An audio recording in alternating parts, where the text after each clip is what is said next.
Je veux des explications. Qu'est-ce qui s'est passé? Il y a eu une erreur d'attribution. On est désolé.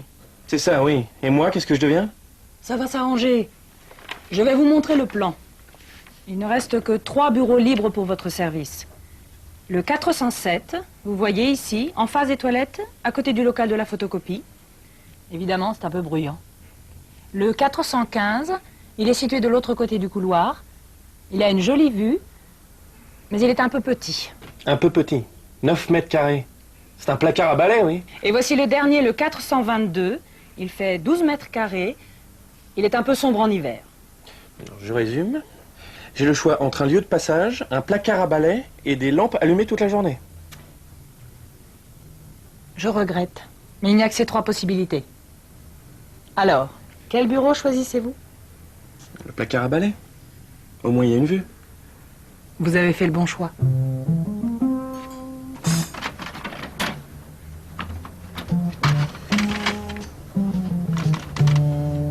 Ah, tu tombes bien. Je n'arrive pas à envoyer ce fax. Qu'est-ce qui se passe? Je ne sais pas, j'ai fait le numéro, mais ça se bloque. Tu l'envoies où? En Argentine. Évidemment. Tu n'as pas fait le 00. Pour l'étranger, il faut toujours faire le 00 avant le numéro. Tu sais pas encore ça? On en apprend tous les jours, chef.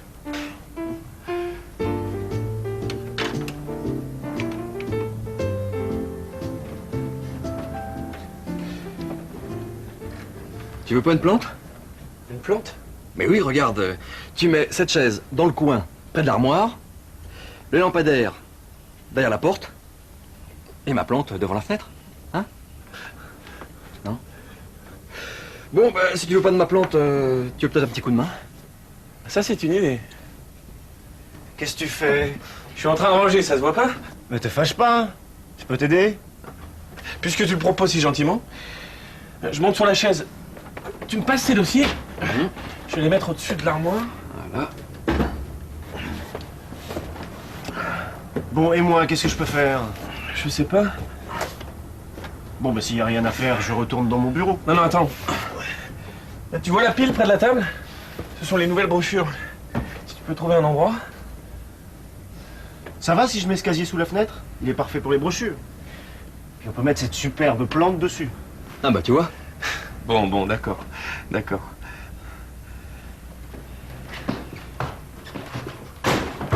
Ah, tu arrives bien. On est en train de faire un peu de rangement. Tu peux nous donner un coup de main?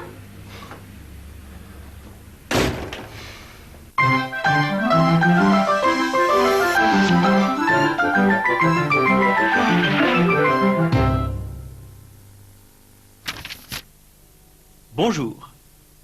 Aujourd'hui, intéressons-nous aux formes interrogatives obtenues par inversion du sujet et du verbe. Premier cas, le sujet est un pronom. Un collègue demande à Benoît: vous voulez une plante? Suivez la transformation. Le verbe vient en tête de la phrase et il est lié au pronom vous par un trait d'union. Voulez-vous une plante? Autre exemple, plus complexe. Quel bureau choisissez-vous? Suivez la transformation. Vous choisissez un bureau. Vous choisissez quel bureau? Quel bureau vous choisissez? Quel bureau choisissez-vous? Deuxième cas. Le sujet est un nom.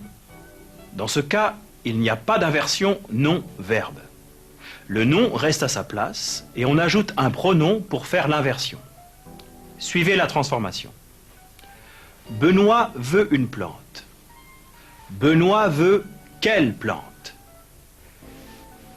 Quelle plante Benoît veut-il? Il est un pronom de reprise. Prenons un autre exemple. Benoît choisit un bureau. Benoît choisit quel bureau? Quel bureau Benoît choisit-il? Un dernier exemple. Benoît monte sur la chaise. Benoît monte sur quoi? Sur quoi Benoît monte-t-il?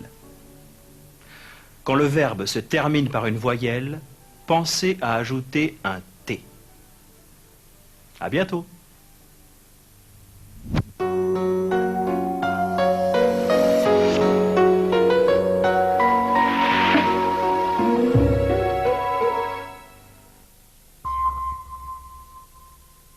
Je veux des explications.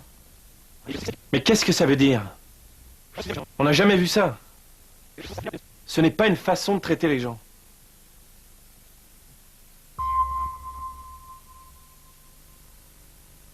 Vous avez fait le bon choix. On ne peut pas mieux choisir. On ne peut pas choisir plus mal. C'est le meilleur choix. Ce n'est pas le meilleur choix. Vous avez tout à fait raison. Vous avez tort. Tu veux un coup de main? Puisque tu le proposes si gentiment. Je peux t'aider? Oui, avec plaisir. Tu as besoin d'aide? Oui, merci. On peut faire quelque chose pour toi? Certainement, merci.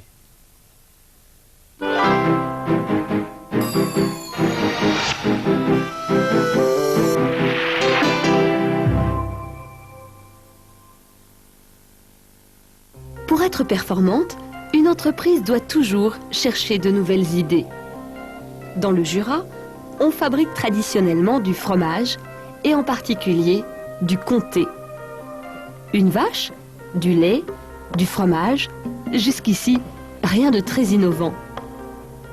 Même si l'équipement de cette fabrique est très moderne, ce n'est pas l'originalité de cette fromagerie. Montée par de jeunes agriculteurs écologistes, elle n'utilise que des produits biologiques.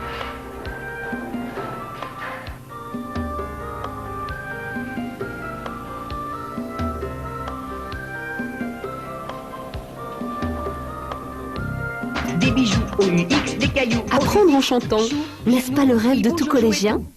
Ce rêve est devenu une réalité grâce à l'entreprise de logiciels Ubisoft qui crée des programmes éducatifs originaux. Les créateurs ont moins de 30 ans.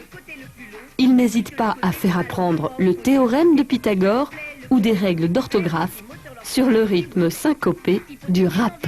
N'a pas de H après le T, contrairement à hypothèse, il fallait bien le noter. Méphisto, une affaire qui marche. Qui marche, c'est normal pour une fabrique de chaussures.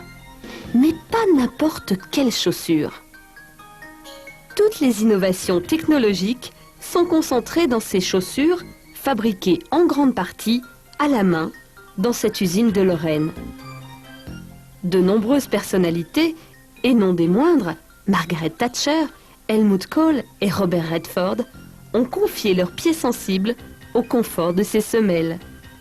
Le pape lui-même, dit-on, se chausse en Méphisto.